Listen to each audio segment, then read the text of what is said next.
Good morning, dear friends. How are you all? I hope you all are doing really great in your life. Today, I'm here to talk about very serious incident जो हुआ है दिल्ली में, या जो बच्चे UPSC की coaching ले रहे थे, 3 बच्चों की डेथ हो गई। क्यों डेथ हो गई? क्योंकि जहाँ पर वो बैठकर पढ़ रहे थे ना, बेसमेंट में, वहाँ पर 3 मिनट के अंदर 12 फीट तक पानी भर गया। सोचने की ज़रूरत है कि 12 फीट तक पानी भर गया, क्या कुछ भी एग्जिट नहीं था?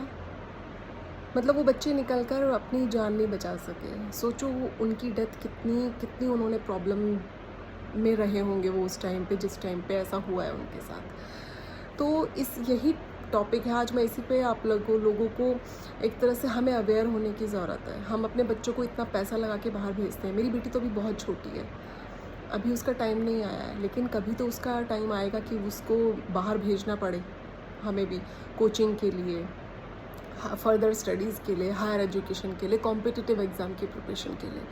लेकिन इस बारे में अगर हम आज ही बात नहीं करेंगे तो आगे जाके प्रॉब्लम्स रिजॉल्व नहीं होने वाली हैं। प्रॉब्लम रिजॉल्व हो भी नहीं रही। आप लोगों को पता है कि दिल्ली में अभी कुछ टाइम पहले भी, कुछ महीने या ऑलमोस्ट 1 साल होने को है, तो संस्कृति जो कोचिंग सेंटर है उसमें भी आग लग गई थी शॉर्ट सर्किट की वजह से, और बहुत ही मुश्किल से वहाँ से बच्चों को रेस्क्यू किया गया था। तो आप सोचिए, जो इतने महंगे कोचिंग सेंटर्स हैं दिल्ली में, राजेंद्र नगर का ये हादसा है। और धीरे धीरे अभी क्या हुआ है कि जो मुखर्जी नगर में दृष्टि IAS, बहुत ही फेमस कोचिंग सेंटर, आप लोग जानते होंगे, विकास दिव्य कीर्ति सर को, उनका जो कोचिंग सेंटर है, उनके नीचे के जो बेसमेंट के जो फ्लोर्स है ना, बेसमेंट में जो क्लासेस चल रही थी, उनको एक तरह से सील किया गया है, उनको बंद किया गया है। रीज़न क्या है कि कोई एग्ज़िट ही नहीं है, सिर्फ एक ही एंट्रेंस है, एक ही एग्ज़िट है। आप लोग इतने इतने बच्चों से फ़ीस ले रहे हैं, इतने हज़ारों बच्चे आप लोगों के कोचिंग सेंटर में हैं, आप लोग 2 लाख 3 लाख रुपए फ़ीस चार्ज करते हैं। तो क्या ये एक बच्चे की जान की कीमत है? 2 लाख 3 लाख रुपए? आप सोचिए, आप लोगों का कुछ नहीं बिगड़ा। जो ये कोचिंग सेंटर वाले हैं ना, इनका कुछ नहीं बिगड़ा। बिगड़ा उनका है जिनके वो बच्चे थे। आप थोड़ा सा सोच के देखिए इस चीज़ को। आजकल सभी लोगों के ना एक एक 2 बच्चे हैं, और पता नहीं वो किसी का इकलौता बच्चा भी हो जिसकी डेथ हुई है। तो सोचिए उन पेरेंट्स का पूरी ज़िंदगी अब क्या होगा। क्या ये विकास सर या जो राव इंस्टीट्यूट जहाँ पे ये हुआ है राजेंद्र नगर में, क्या वो उनके पेरेंट्स की टेक केयर कर लेंगे? क्या वो उनका, जब उनको प्रॉब्लम में होंगे वो लोग, क्या ये लोग हेल्प करने के लिए पहुंचेंगे? अरे हेल्प करना तो छोड़िए, वहाँ तक उनसे बात तक नहीं करेंगे। नज़र ही नहीं आ रहे, बात तो तब करेंगे। सब लोग एकदम से हो गए ना, कहीं छुप गए हैं जैसे। सामने तो आओ, जिम्मेदारी तो लो किसी चीज़ की। और ज़िम्मेदारी कोई क्यों लेगा जहाँ पे उसको प्रॉफिट। एक चीज़ है समझने वाली कि जब इंसान को प्रॉफिट पे ज़्यादा फोकस होना, तब इंसान इमोशनलेस हो जाते हैं, तब लोग फीलिंग्स को नहीं समझते। उस टाइम पे सिर्फ पैसा नज़र आता है। ये पूरा एक जो कोचिंग सेंटर्स चल रहे हैं ना, ये पूरा एक बिज़नेस चल रहा है।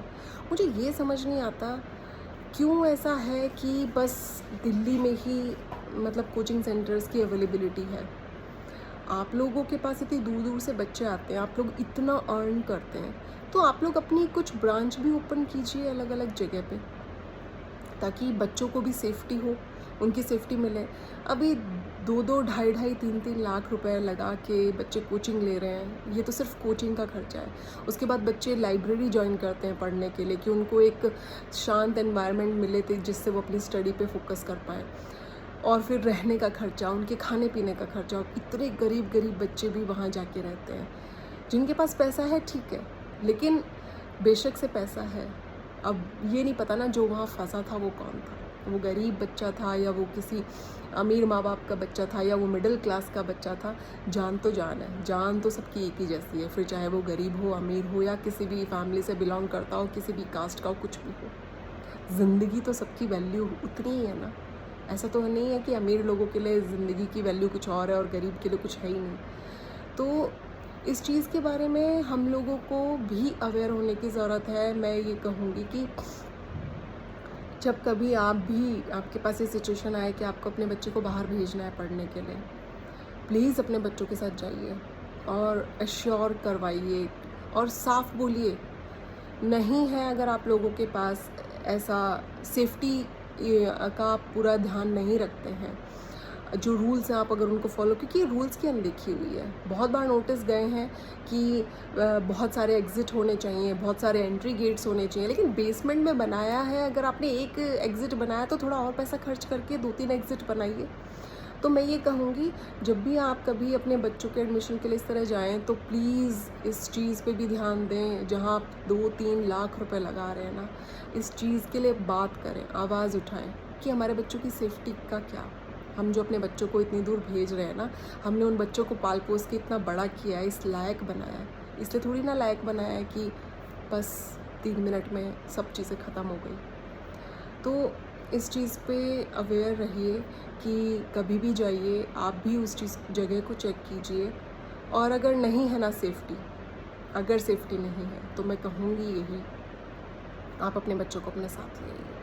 आजकल ऑनलाइन बहुत सारे प्लेटफॉर्म्स हैं जो प्रिपरेशन कराते हैं। बच्चा बचेगा ही नहीं तो क्या फ़ायदा ऐसी स्टडी का, कहाँ फिर क्या करोगे आप। अब वो पेरेंट्स क्या करेंगे जिनके बच्चे ही नहीं बचे, 3 बच्चे जिनके थे वो, अब वो पेरेंट्स करेंगे क्या, मुझे ये समझ नहीं आ रहा। तो ये जो सरकार है ना और ये जो अथॉरिटीज़ हैं, इनको इस चीज़ के बारे में ज़रूर सोचना चाहिए। आप उन लोगों के ऊपर चार्ज करो ना, आप उन लोगों को फ़ाइन चार्ज करो कि अगर आप ऐसा नहीं करोगे तो आपकी बिल्डिंग्स को हम गिराएंगे, नहीं तो सील करेंगे, और नहीं तो आप पे कीजिए। आप के पास एक पूरा जो एक बिल्डिंग बनाने का पूरा एक जो स्ट्रक्चर होता है, एक जो रूल फॉलो होता है ना, आप उस रूल को फॉलो कीजिए। आप लोग बिलीव नहीं करेंगे कि मैं जहाँ रहती हूँ वहाँ पे सेक्टर में इतने रूल्स एंड रेगुलेशंस हैं कि आप एक छज्जा तक नहीं निकाल सकते। आपको नहीं लगता कि वो रूल्स एंड रेगुलेशन खाली मिडिल क्लास फैमिली पे थोपे जाते हैं? ये जो इतने बड़े बड़े कोचिंग सेंटर हैं, तब सरकारें और उनके रूल्स, अथॉरिटीज़ और जो इंफ्रास्ट्रक्चर का पूरा लुक आफ्टर करते हैं, वो लोग कहाँ चले जाते हैं उस टाइम पे? तब उन लोगों की आंखें बंद हो जाती हैं क्या? उन लोगों को दिखना बंद हो जाता है क्या कि किस तरह से रूल्स की अनदेखी की जा रही है? तो इस चीज़ पे आवाज़ उठाने की बहुत ज़रूरत है। अगर हम सब लोग मिल के करेंगे ना ये चीज़ें, तो इन चीज़ों पे ज़रूर ध्यान जाएगा। और एक चीज़ और मुझे बड़ी फ़नी लगी कि मैं देख रही थी न्यूज़ पे, और न्यूज़ रिपोर्टर जो है ना, न्यूज़ रिपोर्टर भी क्या, बस उनको अपना न्यूज़ चाहिए। वो एक स्टूडेंट से एक ही क्वेश्चन कंटिन्यू, क्या आप सेफ़ फील कर रहे हैं? क्या आप सेफ़ फील, अरे सेफ़ फील कर रहे होते तो 3 बच्चे जो मर गए, आपको समझ नहीं आता क्या कि सेफ़ फील करना क्या होता है? मतलब स्टिल क्वेश्चन रिपोर्टर्स का ये है कि क्या आप सेफ़ फील कर रहे हैं? ये कैसा क्वेश्चन है? और न्यूज़ रिपोर्टर वाले इतनी न्यूज़ जो बच्चों से पूछ रहे हैं ना, एक बार यही चीज़ें ले जाके, और जब ये नेता सदन से बाहर निकलते हैं ना भाषणबाजी करके, है ना, तब ये चीज़ें उनसे पूछो कि ये क्या किया है आप लोगों ने। वो जो विकास दिव्य कीर्ति सर है ना, वो कहीं नज़र आए ना तो उनको पूछो, सर आपके बेसमेंट में कितनी एग्ज़िट हैं? सर आपके पास बच्चों की सिक्योरिटी के लिए, उनकी सेफ्टी के लिए आपने क्या किया है? आप बताइए, अगर ऐसा हो जाता है तो क्या होगा? और नहीं तो ताला लगाइए अपने इंस्टीट्यूट को, बंद कीजिए पढ़ाना। क्या आप अपने बच्चों को भी ऐसी जगह पढ़ाने के लिए भेजते हैं क्या? ज़रा उनसे पूछ के देखिए। तो ये चीज़ें तभी ठीक हो पाएंगी जब सब लोग एक साथ मिलके इस चीज़ को पब्लिकली लेकर आएंगे। अगर हम लोग आज बात नहीं करेंगे ना, अगर हम ये सोच के बैठेंगे ना, अरे हमारे बच्चे तो अभी छोटे हैं, चलो छोड़ो ना, बाद में करेंगे, बाद कभी नहीं आता। जो चीज़ें हमने छोड़ दी ना फ्यूचर के लिए, तो वो चीज़ें कभी नहीं आती हैं वापस। आज जो टाइम है, आज जो प्रॉब्लम्स क्रिएट हुई हैं, अगर हम आज ही बात नहीं करेंगे तो वो चीज़ें कभी नहीं होने वाली सॉल्व। तो इसीलिए अगर आप लोगों को ऐसा लगता है, आप लोग, मैंने जो वीडियो बनाया है अभी इसी चीज़ पे, फेसबुक पे इतने सारे फॉलोवर्स हैं, इतने सारे लोग हैं, इतने सारे लोग फेसबुक को चलाते हैं, आप प्लीज़ इसको शेयर कीजिए, ताकि जो पेरेंट्स अभी अवेयर नहीं हैं, वो थोड़ा सोचें कि जहाँ वो अपने बच्चे के लिए 2-3 लाख रुपए लगा रहे हैं ना, थोड़ी सी और कोशिश करें कि सवाल करें। आप 3 लाख रुपए दे रहे हैं, आप कर सकते हैं सवाल, ये आपका राइट है। कई बार पेरेंट्स क्या है, डर जाते हैं। अरे डरिए मत, आप लोग पैसे दे रहे हैं, वो लोग फ्री में आपके बच्चों को नहीं पढ़ा रहे। आपका पूरा हक बनता है कि क्वेश्चन पूछने का उन लोगों से कि हमारे बच्चों की सेफ्टी क्या है, क्या गारंटी लेते हो आप। कोई मिसहैपनिंग हो जाती है तो आपके क्या दायित्व बनते हैं जो आप करोगे? आप करोगे कुछ नहीं करेंगे लोग। आप मेरे से लिख के ले लीजिए, ये लोग कुछ नहीं करेंगे। ये सिर्फ अभी ये जो चीज़ें चल रही हैं 2-3 दिन और न्यूज़ में चलेगा, फिर सब किस्सा ख़त्म है। फिर किसकी बारी आएगी? फिर धीरे धीरे हमारे बच्चों की बारी आएगी। तो प्लीज़ किसी को तो उठना पड़ेगा। आप एक इस चीज़ को इस तरह से समझिए, जब हमारा देश गुलाम था, कॉलोनाइज्ड था, उस टाइम पे अगर भगत सिंह, सुभाष चंद्र बोस, ये सब लोग और भी इस तरह के महान लोग, अगर ये लोग बलिदान नहीं देते ना, तो हम कभी आज़ाद नहीं हो पाते। तो किसी को तो आवाज़ उठानी पड़ेगी, किसी को तो इन चीज़ों को पब्लिक में हाईलाइट करना पड़ेगा कि ये कर क्या रहे हैं लोग। वो जो 3 बच्चे गए हैं ना, आप बस इस बात को अपने दिमाग में इस तरह से बिठा के देखिए कि वो जो 3 बच्चे जिनकी डेथ हुई है ना, भगवान ना करे उनकी जगह अगर हमारे बच्चे होते तो हम क्या करते, हमारे साथ क्या होता। मेरी भी इकलौती बेटी है, एक ही डॉटर है मेरी, ओनली चाइल्ड। तो मैं इस प्रॉब्लम को समझ सकती हूँ कि ये चीज़ें बहुत ज़्यादा गलत हैं। प्लीज़, अगर आप लोगों को मेरा वीडियो कहीं ना कहीं थोड़ा बहुत वैल्यूएबल लगता है, अगर आपको लगता है ऐसा कि हाँ ये जो चीज़ें हैं हमें इसे सपोर्ट करना चाहिए, हमें अवेयर होना चाहिए, तो प्लीज़ मेरे वीडियो को शेयर भी कीजिए, लाइक कीजिए।